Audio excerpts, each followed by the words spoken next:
Hello and welcome to The World Today on Channels Television. I'm Cynthia Are. Here are our top stories making rounds around the world. The U.S. President Barack Obama has announced sweeping changes to U.S. immigration policy, and that's a move that will affect the lives of millions of undocumented immigrants. But the president's plan is also heating up opposition in Congress. The Voice of America's Caroline Presutti reports from the White House. President Obama addressed the American public from the White House, saying the U.S. immigration system is broken. It's been this way for decades. And for decades, we haven't done much about it. The president said his executive order will allow immigrants to come out of the shadows. It temporarily protects undocumented immigrants from deportation and gives them work permits as long as they have been in the U.S. more than 5 years, can pass a background check, and have children born here. It does not apply to anyone who might come to America illegally in the future. It does not grant citizenship or the right to stay here permanently or offer the same benefits that citizens receive.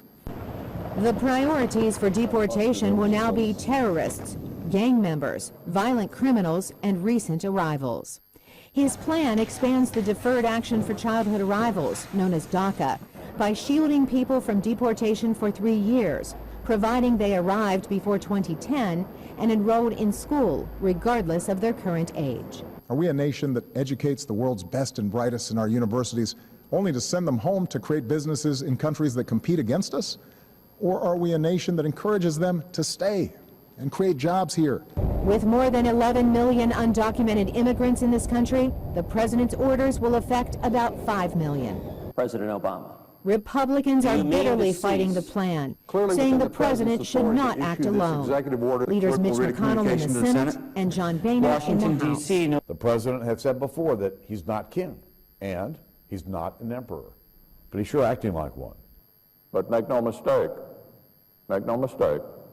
when the newly elected representatives of the people take their seats, they will act. But congressional scholar Thomas Mann doesn't think there's much Republicans can do. The only way they can undo these orders in a practical way is to win the next presidential election. If they win it, their president can withdraw those executive orders, and if the party wants to go with that position, they can. President Obama has had his frustrations with legislators. Professor James Thurber has written about Congress and the presidency. He obviously is thinking, well, they haven't done anything, the Republicans. They probably won't do anything. I'm going to get criticized for this anyway, but I want to do the right thing. It'll be part of my legacy. The American public isn't so sure that executive orders are the way to fix immigration. A recent poll shows 48% against it, 38 in favor, and 14 unsure. The soonest any of these programs will go into effect is early next year. As one senior administration official put it, you don't just flip a switch and start the next day. For Channels TV, Caroline Presutti, VOA News, Washington. For more of the immigration overhaul going on in the United States, I'm now being joined live via Skype from Washington, D.C. by the Voice of America's national correspondent, Jim Malone. Jim, thank you so much for joining us on The World Today. Now, why has the immigration debates been so unpleasant and a big issue in the United States so far?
Now, Jim, what's the implication of President Barack Obama's use of the executive order?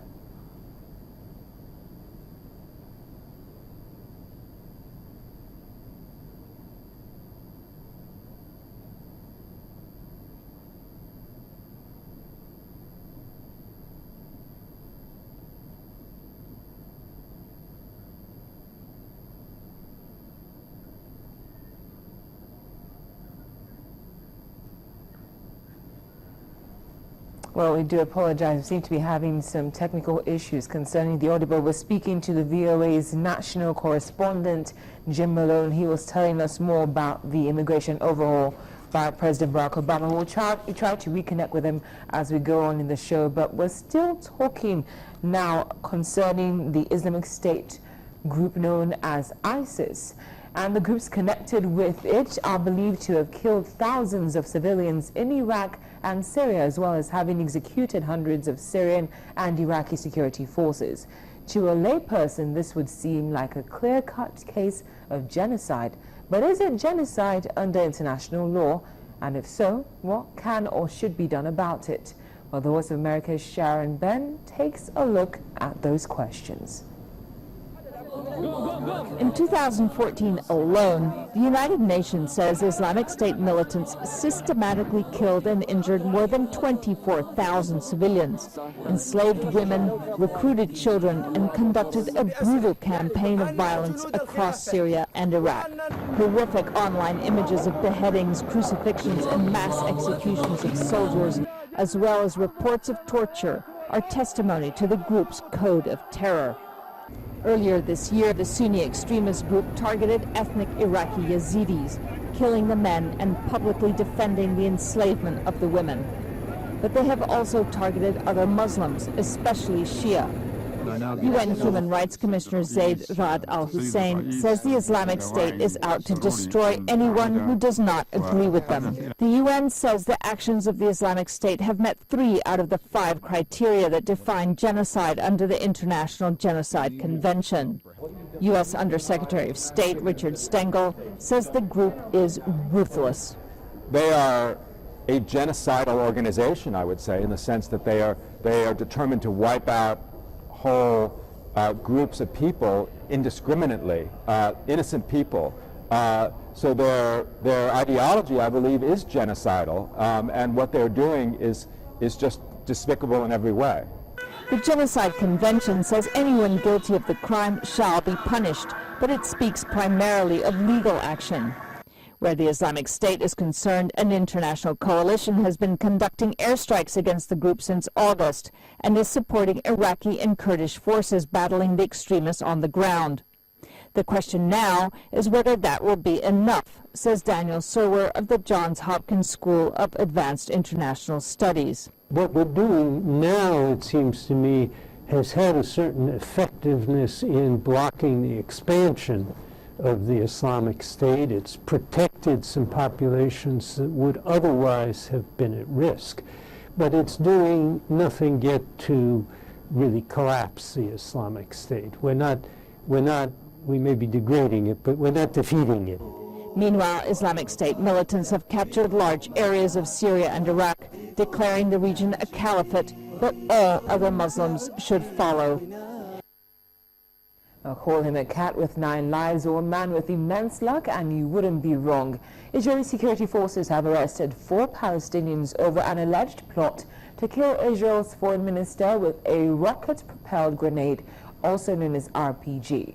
According to Israel's Shin Bet Society, the security agency, the group planned to assassinate Avigdor Lieberman during the Israel-Gaza conflict of July and August. According to Shin Bet, the cell planned to buy an RPG and fire it at Mr. Lieberman's convoy near his home in the settlement of Nokdim in the occupied West Bank. The agency also said the group had the minister's convoy under surveillance. They are said to have timed and measured different sections of the convoy's journey to calculate the most effective point for the attack.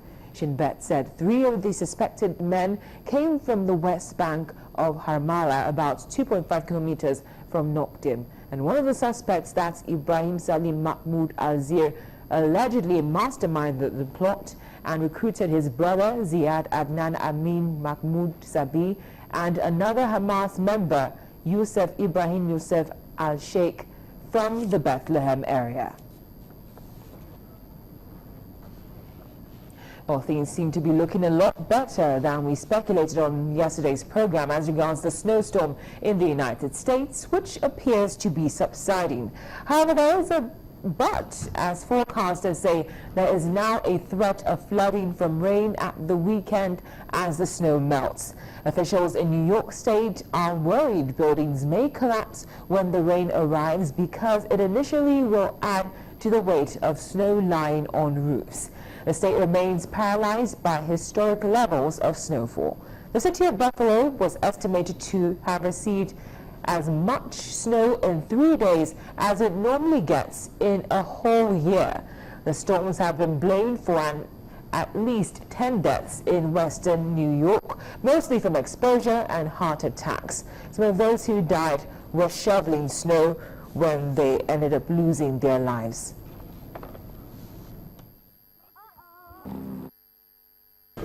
Even though there's going to be a warm-up on Saturday, there will probably not be a tremendous amount of melt on Saturday. There will be rain starting on Saturday that will not initially create a situation where the snow will melt, but it will actually act as a sponge. So the water that is falling will go into the snowpack and will act as a sponge until finally it starts releasing it. So this emergency is not over. And I want to repeat that. This emergency is not over. And it will not be over until we get through a period of the flooding. Well, in other news, in a bid to ease tensions in Ukraine, the U.S. Vice President Joe Biden has met senior Ukrainian leaders in Kiev. However, the visit comes amid warnings from Russia against American arms supplies to the government. Mr. Biden is in the Ukrainian capital on the first anniversary of mass protests, which culminated in President Viktor Yanukovych's relinquishing power. He has met President Petro Poroshenko and Prime Minister Arseniy Yatsenyuk. His visit comes as tensions between Ukraine and Russia have resurfaced following a ceasefire back in September. Pro-Russian rebels had been fighting the Ukrainian army in the east of the country for much of the time since April. We'll take a break now on The World Today. When we come back, relatives of 43 missing Mexican students put pressure on the government to find their loved ones.